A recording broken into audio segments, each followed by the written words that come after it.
নমস্কাৰ। আজি এয়া পাৰ মাংস ৰাতি সাজটোৰ কাৰণে দেখিছেনে, ঘৰৰে পাৰ, গৰম হ'লেও খাই দিছোঁ আৰু।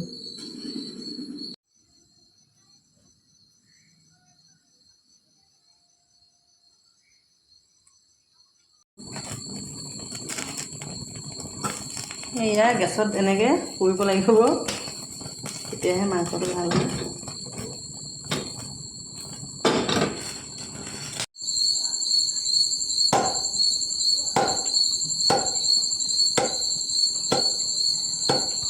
কাটি হৈ গ'ল দেখিছেনে, দুটা পাৰত এপোৱা হ'ব আৰু অকণমান বেছি হ'ব, সিমানেই ওলালে।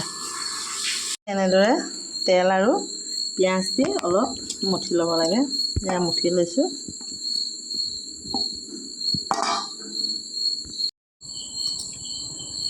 এয়া তেল দিছোঁ। পাৰ মাংসৰ তেলটো অকণমান কমাই দিব লাগে।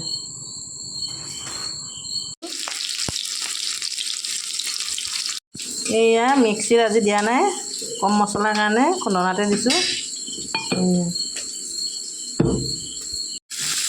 মাংস দি দিয়া হৈছে।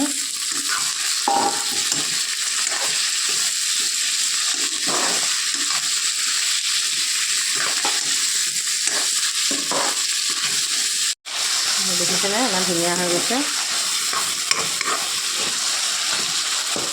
পাৰ মাংস হাই প্ৰেছাৰ থকা মানুহৰ কাৰণে বহুত বেয়া। আমাৰ ঘৰৰ এজনৰো হাই প্ৰেছাৰ নাই, সেইকাৰণে আমি ইমান গৰমতো খাব পাৰিছোঁ।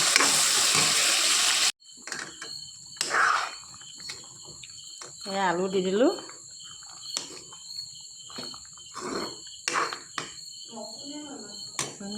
এয়া উতলি আছে, বুজিছোঁ। পাৰ মাংস সদায় জোল খাব লাগে, তেতিয়া বহুত শক্তিশালী পাৰ মাংসটো। এয়া হৈ গ'ল মাংস। এয়া চাওক কিমান ধুনীয়া হৈছে দেখিছেনে, চাওক পাৰ মাংস।